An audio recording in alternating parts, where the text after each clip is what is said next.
Buenas tardes, queridos compañeros. En esta ocasión vamos a exponerles sobre la condición posmoderna, el texto de Jean-François Lyotard. Somos Giselle Jaramillo y Michelle Novoa y comenzamos. Bueno, como una pequeña introducción, podemos decir que Lyotard ha intentado descubrir la posibilidad que nos ha brindado la obra en cuestión, tratando de determinar o apenas intuir espacios que antes no habíamos explorado. Lyotard es el filósofo contemporáneo que se ha definido por la posmodernidad y es dentro de la filosofía, no solamente la base teórica de la posmodernidad, sino de uno de los representantes más serios. Este autor también criticó la sociedad actual posmoderna por el realismo del dinero, que se acomoda a todas las tendencias y necesidades siempre y cuando tenga el poder de compra. Criticó los metadiscursos idealistas, iluministas, el cristiano, el marxista y el liberal. Estos son incapaces de conducir a la liberación. La cultura posmoderna se caracteriza por la incertidumbre con respecto a los metarrelatos, invalidados por sus efectos prácticos, y actualmente no se trata de proponer un sistema alternativo al vigente, sino de actuar en espacios muy diversos para producir cambios concretos. El criterio actual de la operatividad es lo tecnológico y no el juicio sobre lo verdadero y lo justo. Se define la pluralidad cultural y la riqueza de la diversidad.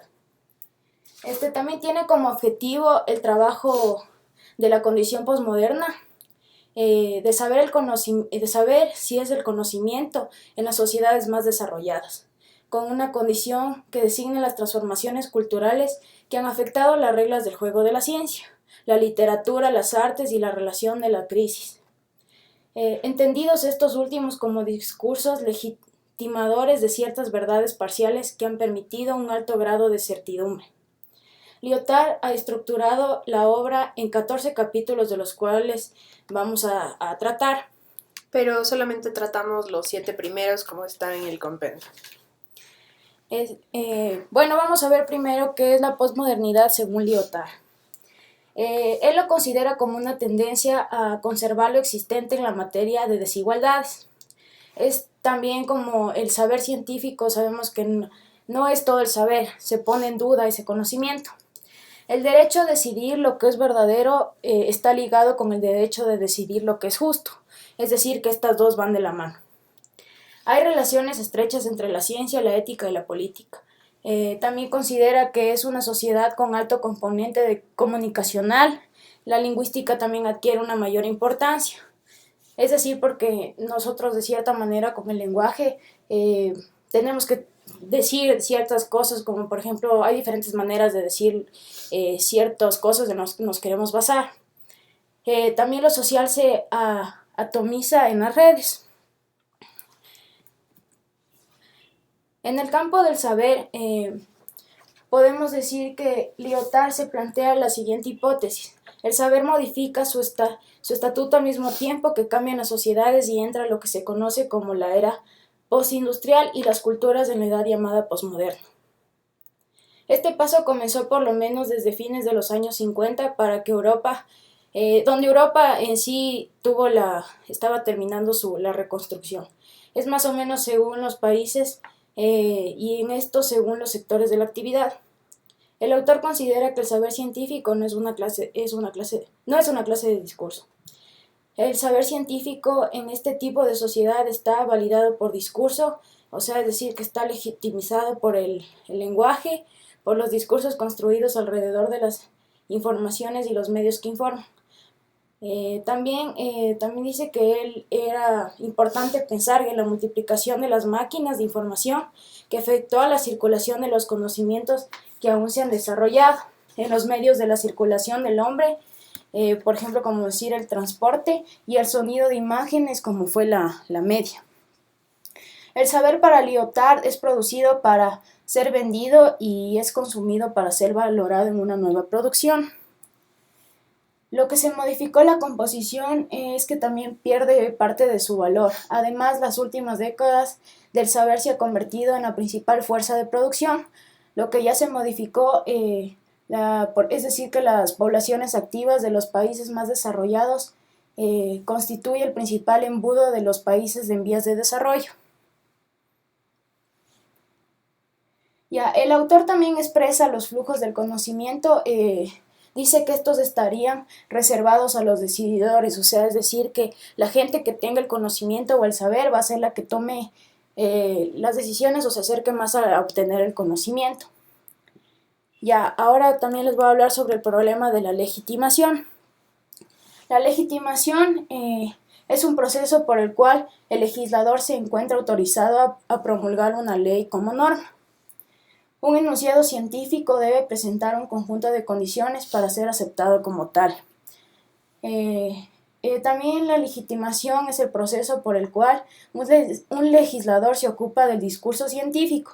Está autorizado a prescribir las condiciones convenientes para un enunciado para que un enunciado forme parte del discurso y que pueda así abarcar en la comunidad científica. El planteamiento de la información de las sociedades más desarrolladas también permite sacar a plena luz ciertos aspectos de la transformación del saber. Estos efectos estamos hablando acerca de los efectos sobre los poderes políticos y las instituciones civiles. El saber científico no se le considera que no es todo el saber. Es decir, que siempre ha estado en competencia con otro tipo de saberes, por lo que en esto se pone la duda como les había mencionado anteriormente. El autor llamará narrativo además a lo que se interfiere con el problema esencial, que es la legitimación. Es decir, que esto va a depender de cómo las leyes la hayan aceptado para que esto se mantenga. También hay un lazo común entre el tipo de lenguaje que se llama ciencia y el otro que se llama ética y política. Uno y otro, estos podemos decir que vienen desde el occidente. Aquí justamente se va a hablar de qué es lo verdadero qué es la verdad. Vamos a intentar de buscar qué es la verdad. Es decir, quién tiene en este aspecto la verdad y el conocimiento. Lo verdadero también se dice, lo verdadero y lo justo va a ir de la mano. Y el saber, todo lo que tú sepas, esto va a ser lo que a ti te genere el poder. Como Lyotard también de cierta manera considera que el pensamiento debe estar dividida en dos fases, por ejemplo, el pensamiento positivo y el funcionalismo. El funcionalismo va a ser todo lo que hemos adoptado por costumbre, o sea, todo el tipo de acto que sea favorable para la sociedad. Estos dos van a hacer que estas dos son indispensables para el sistema. La naturaleza del lazo es un asunto de legitimación del saber que está en los relatos y en los metarrelatos, por lo que el trabajo de Lyotard describe el método de estos relatos encontrado en las reglas narrativas del juego del lenguaje. El juego del lenguaje, para explicarles, es el problema de la legitimación, o sea, es decir, que tiene el procedimiento de poner el acento sobre los actos del habla y especialmente sobre los aspectos pragmáticos. También se trata del saber en la sociedad contemporánea, o sea, existe ahí una cuestión en el decidir la representación metódica que se hace entre ellas.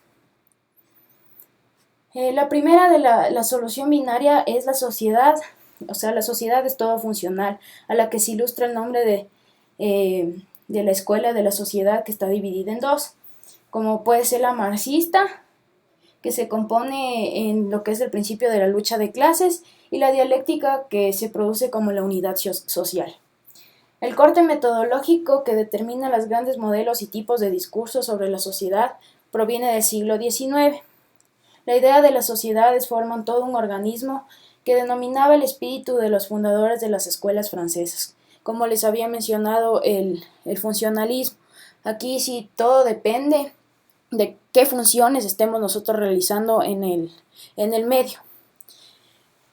Aquí prácticamente la pragmática del saber narrativo se encarga de saber saber que el saber en algo de la sociedad es el principio de elegir la manera de interrogar y es también la manera de que ella se puede proporcionar respuestas.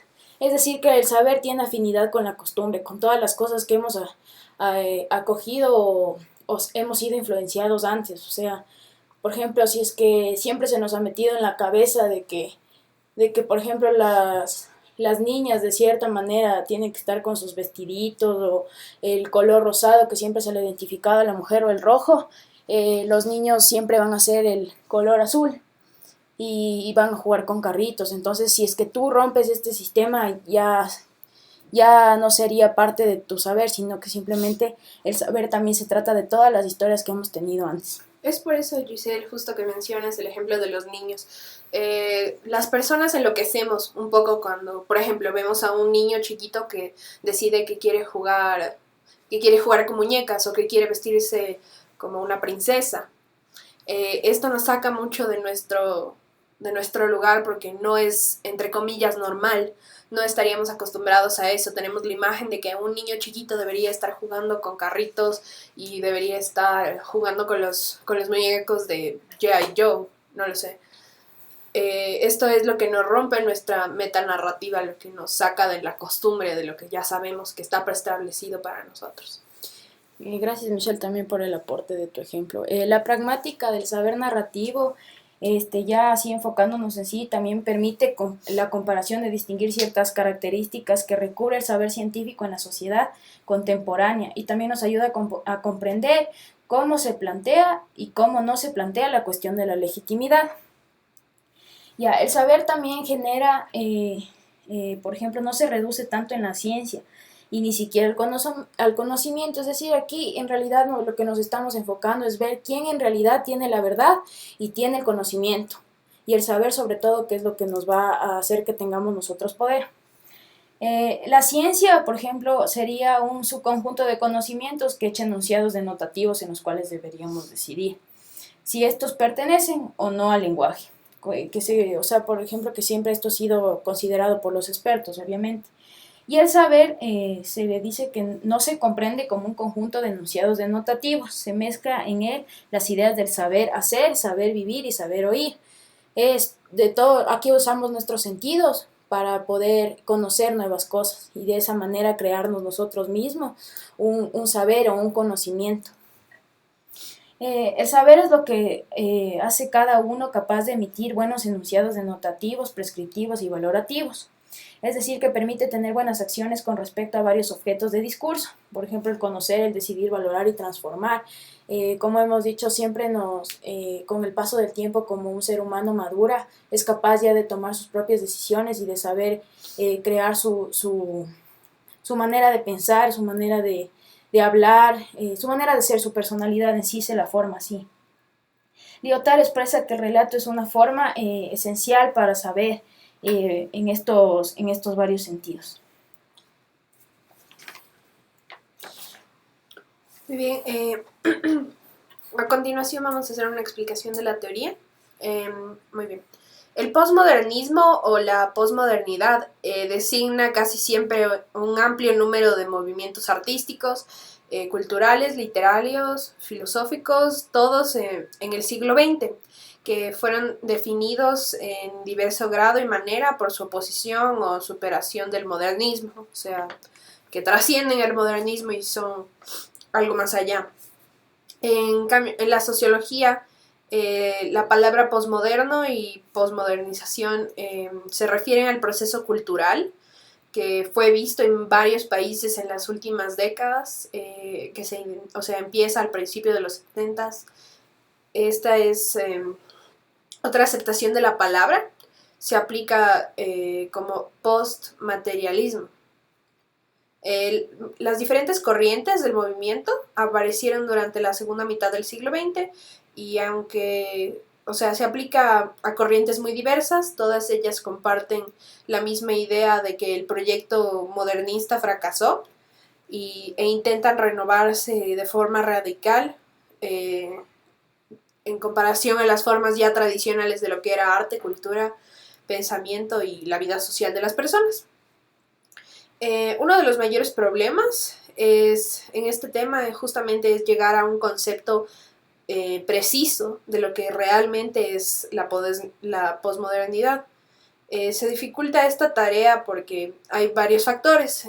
Uno de los principales inconvenientes es la actualidad en sí. Por lo tanto, hay una escasez e imprecisión de datos para poder analizar esto.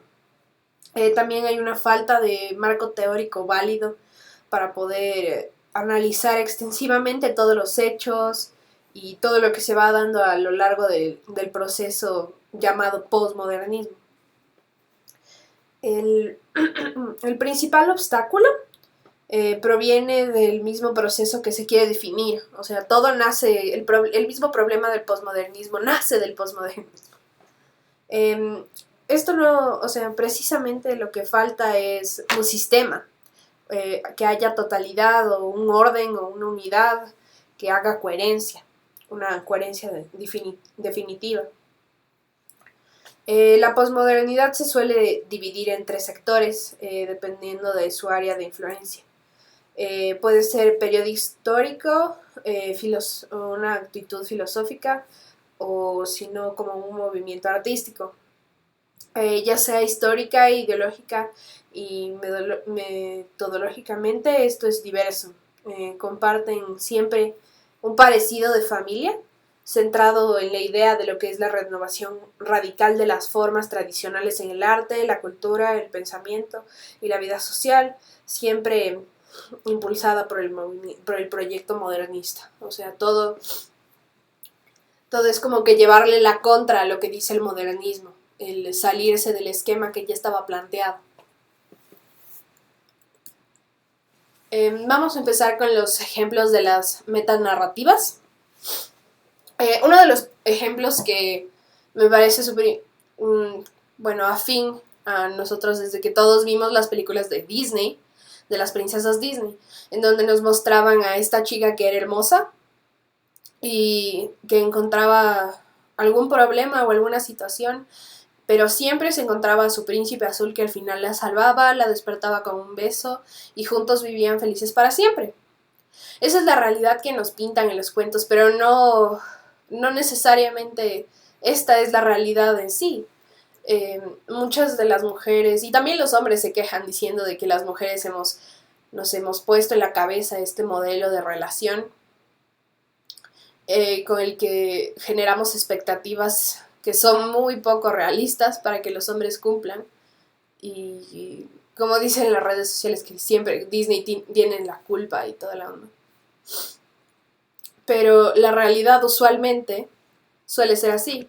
No hay un príncipe encantador y viviremos felices por siempre, sino que al final llegan los hijos y hay trabajo en la casa y se tienen que cuidar, y hay veces es la realidad de muchas mujeres en las que tienen que asumir estas cosas solas, mientras que los hombres se quedan viendo la tele o durmiendo o cualquier otra cosa.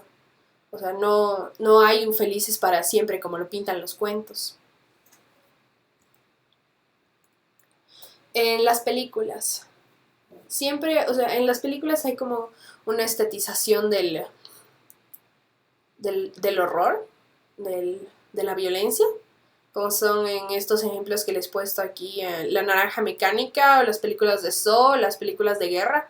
Eh, Como todos estamos acostumbrados a ver de que es, es bueno ser malo, es chévere ser malo, cometer asesinatos y matar personas, de ir a la guerra y pelear por el honor del país de uno, pero no necesariamente esto es la realidad. O sea, por ejemplo, solamente centrándome en las películas de guerra, pintan, usualmente son, las películas de guerra usualmente son sobre el gobierno de los Estados Unidos, y le pintan como que el soldado va a la guerra para defender a su país porque ese es su honor y porque lo tiene que ser así, y si no es un cobarde. Pero en la vida real no necesariamente es así. Muchas personas vamos a guerras sin que básicamente no tienen sentido, y ni siquiera nosotros mismos sabemos por qué estamos ahí. Cuando alguien va y mira o sea, todo ese horror, se pregunta el por qué yo estoy luchando por otras personas que están sentadas en su escritorio en su oficina, ¿no? Yo acotando por ejemplo, siempre se nos ha dicho que, por ejemplo, los soldados, decimos como que tienen siempre el espíritu patriótico de ir a defender a su país, ¿no? Obviamente que van a luchar, le ponen ese entusiasmo, pero en realidad yo considero y he visto muchas, bueno, he visto testimonios en los cuales en realidad más bien están obligados a hacer a someterse a este tipo de guerras y en realidad no tienen nada que ver, o sea, la realidad es totalmente otra, sino que siempre se ha tratado de llevar un estilo de, como quien dice, de rol en las películas, o sea, simplemente es las mismas historias y no se ha tratado de modificar nada porque simplemente se trata como que en las películas de darle su toque fantástico, su toque ideal y llamativo para los videntes cuando en realidad la historia es otra. Lo que propondríamos como, o sea, una micronarrativa sería de que en las películas se deje de mostrar este lado como que chévere de los problemas sociales que tienen las personas que van a la guerra o si no las personas que son malas entre comillas. Y se intente mostrar otro tipo de contenido, que no solamente se haga la estetización de lo que es la guerra, sino mostrar algo un poco más familiar tal vez. Como en esas películas. Sí, justo como esto. Como más barato por docena. O sea, más barato por docena creo que nos lleva más allá de, o sea, en realidad que vive el típico niño aventurero, la chica fresa, los papás que siempre tratan de velar por los hijos, el perro como siempre nunca puede faltar en una familia porque se le considera ahora ya más familia que mascota en realidad. Claro. Y se viven diferentes facetas, o sea, en realidad esta película nos muestra un montón de personalidades que existen en realidad en el mundo. Igual como son como niños, a pesar de ser cómica y transmitir eso, pues siempre viven las aventuras que nosotros como amigos lo vivimos. Obviamente ya ahí como que le meten su algo extremo, algo auténtico en la película, pero obviamente nosotros tampoco tenemos ese tipo de experiencias con los amigos, sino que más bien es afuera del colegio y ahora vemos que ya simplemente llegas a graduarte o lo que sea, ya se alejan las amistades. En cambio aquí siempre es como que tratan de llevar una amistad que ha perdurado por mucho tiempo. Ahora que lo veo, también esto es otra metanarrativa. Si es que, a ver, si es que hablamos de son como niños, estos son unos hombres que todo el tiempo se la pasan en parques acuáticos, se la van a jugar con sus hijos, se la pasan en los parques, en el zoológico, peleándose con el gorila. ¿Y a qué hora trabajan? ¿A qué hora se van a cumplir sus responsabilidades? O sea, todo el día se la pasan jugando. Claro. Bueno, aquí lo basan más en como que en las típicas vacaciones que uno tiene, ¿no? Pero sí Claro. muestran también el lado del trabajo. Entonces, bueno, como siguiente ejemplo, pues tenemos también a la medicina. Ya. La medicina, lo tradicional y lo que hemos vivido toda nuestra vida planteados y siempre hemos hecho caso es la medicina occidental, el ir a la farmacia, ir a comprar las pastillas que nos mandó el doctor, todo lo que nos recetó, pero la mayoría de veces ni siquiera sabemos qué es lo que nos estamos tomando. Por ejemplo, esta semana he pasado enferma y el doctor me recomienda esta pastilla que se llama citromicina y ni siquiera sé qué es, pero como sé que el doctor me lo dijo, yo no tengo ningún problema, igual me lo tomo. Pero ahora haciendo esta presentación también me cuestiono a mí misma qué es lo que me estoy llevando a mi cuerpo y solamente porque una persona que se supone que sabe sobre el tema me lo dijo, yo tengo que tomarlo. No necesariamente, y ese es un error que cometemos todos, bueno, no sé si es que llamarlo error, pero es algo que la mayoría de las personas hacemos. Solamente nos convencemos de lo que nos dice esta persona, este profesional, entre comillas. Lo que nos dice es correcto y es la verdad y tenemos que hacerlo de esta manera. Cuando en realidad bien podríamos estar haciendo daño a nuestro cuerpo. Sí. La alternativa a la que nosotros proponemos sería la medicina tradicional, la no convencional, pero igual tradicional. La medicina indígena, en donde más utilizan las raíces y plantas de la tierra para curar a los enfermos. Y esto ha sido demostrado en realidad. No necesitamos ¿cómo es? Drogas químicas para sanar nuestro cuerpo necesariamente. También hay estas terapias, este estudio en donde dice que se puede curar el cuerpo dependiendo Bueno, se puede curar el cuerpo mediante masajes o pulsaciones en los pies, en la cara y en las manos. Aquí tengo un pequeño esquema, pueden verlo ahí. Está en los pies y se ven la división de los distintos órganos por pie. Eh, Pueden ver los pulmones, todo.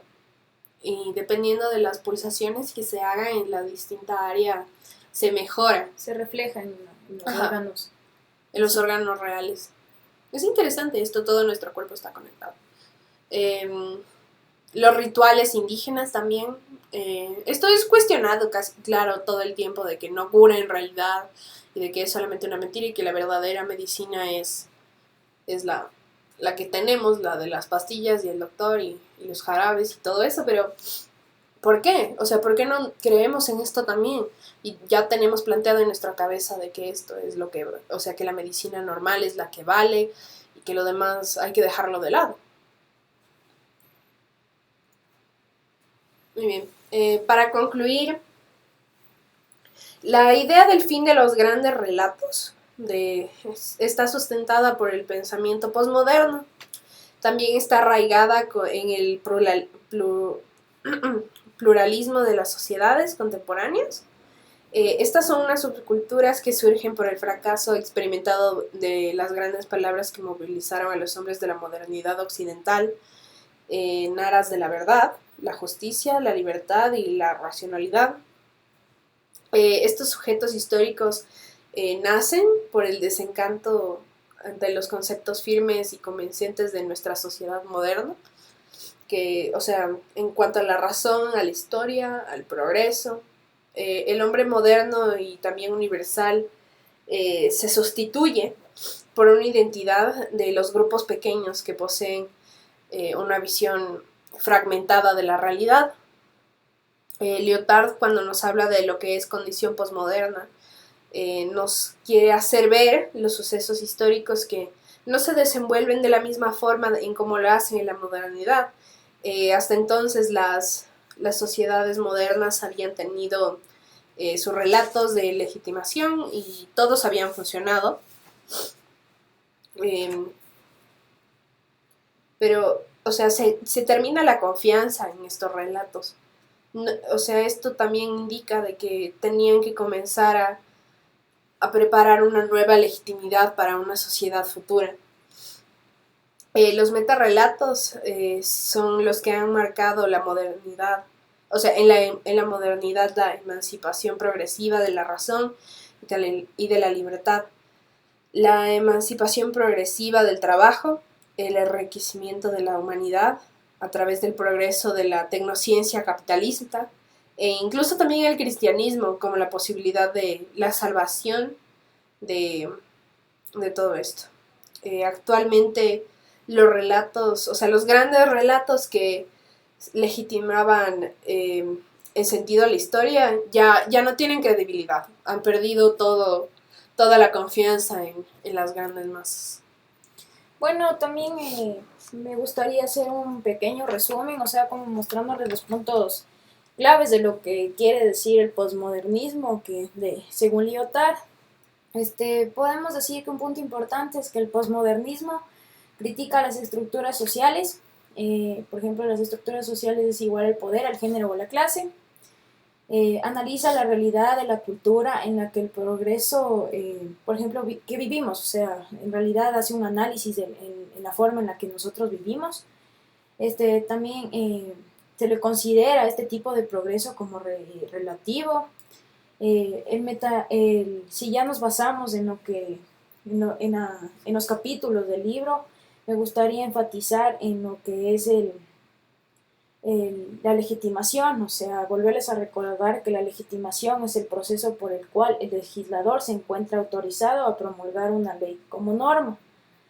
Este enunciado también sabemos que es científico y que debe presentarse en un conjunto de condiciones para ser aceptado como tal.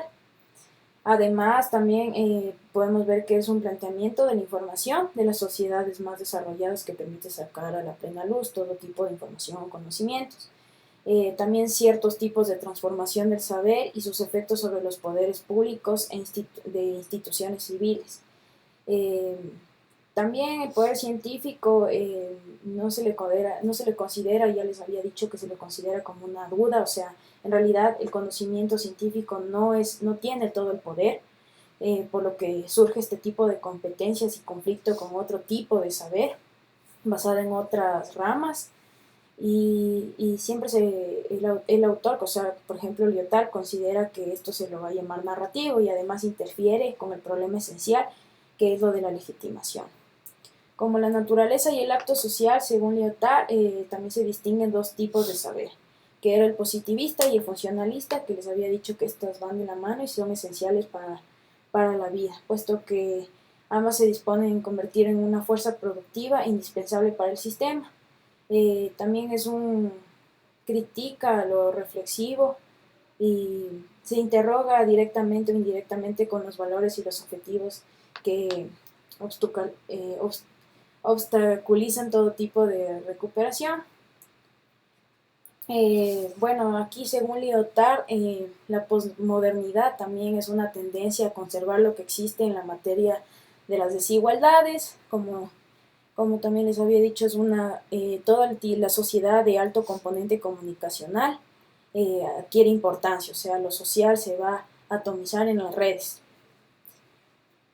Existe también las relaciones estrechas entre la ciencia, la ética y la política. Y ya hablando, sí, lo que en realidad se quiso enfocar, la condición posmoderna fue la condición del saber en las sociedades más desarrolladas.